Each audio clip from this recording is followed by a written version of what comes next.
अस्सलाम वालेकुम जी, मेरा नाम अबू बकर है। उम्मीद मल्टीमीडिया चैनल में आपको खुशामदीद कहते हैं। आज हम डे 31 क्लास 10th फ़िज़िक्स पे बात कर रहे हैं। आज जो हमारा टॉपिक है वो है सिंपल माइक्रोस्कोप। सिंपल माइक्रोस्कोप क्या होती है? It is a simple convex lens, यानी इसमें एक सादा कन्वेक्स लेंस इस्तेमाल होता है विच इज़ यूज्ड, जो स्मॉल ऑब्जेक्ट को मैग्नीफाइड यानी बड़ा और वाज़िया क्लियर करके हमें दिखाता है। प्रिंसिपल यानी इसका काम करने का तरीका क्या है कि when an object is placed with in a focal length, जब किसी भी ऑब्जेक्ट को फोकल लेंथ के अंदर रखा जाएगा तो कन्वेक्स लेंस उसके रास्ते में कन्वेक्स लेंस पड़ा होगा, तो आपको एक मैग्नीफाइड बड़ी और वर्चुअल इमेज और इरेक्ट इमेज हासिल होगी। इरेक्ट इमेज और वर्चुअल इमेज से मुराद ये है कि ऐसी वो तमाम की तमाम इमेजेस जिनको आप स्क्रीन पर हासिल ना कर सके उनको जो है वो आप वर्चुअल इमेजेस कहते हैं। तो आपने जो है वो फोकल लेंथ और 2f के दरमियान जो है इमेज को रखना है, ऑब्जेक्ट को रखना है, जिस ऑब्जेक्ट का आपने मैग्नीफाइड वाज़े और क्लियर जो है वो इमेज हासिल करना है।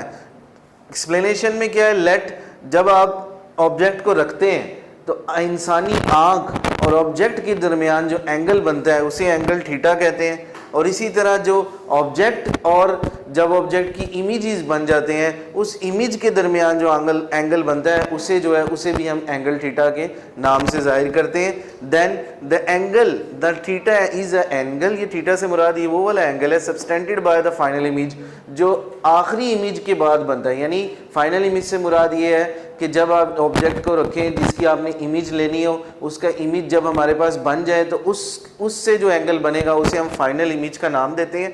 एट द आई जो इंसानी आंख और उस इमेज के दरमियान बनता है। When the object is close, जब ऑब्जेक्ट को बिल्कुल करीब रखा जाता है इंसानी आंख के लेस देन एफ से कम फासले पर, तब ये एंगल बनता है। जब आंख और ऑब्जेक्ट के दरमियान जो फासला होगा उसे जो है वो हम d से जाहिर करेंगे और उसकी हाइट को हम ho से जाहिर करेंगे, यानी हाइट ऑफ ऑब्जेक्ट। और इसी तरह आंख और इमेज के दरमियान जो फासला होगा उसे हम q से जाहिर करेंगे और उसकी हाइट को हम hi से जाहिर करेंगे।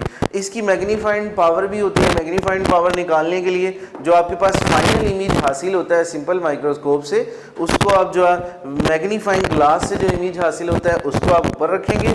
इसी तरह जो विदाउट मैग्नीफाइंग ग्लास के बगैर जो इमेज बन रहा है उसको आप डिवाइड कर देंगे दोनों को, फाइनल और विदाउट मैग्नीफाइंग ग्लास से, तो आपके पास मैग्नीफाइंग पावर आ जाएगी। यानी आपको d को f से डिवाइड कर देंगे और उसमें +1 कर दें तो आपके पास मैग्नीफाइंग पावर आ जाएगी। इसी तरह सिंपल माइक्रोस्कोप की एक रिजॉल्विंग पावर भी होती है।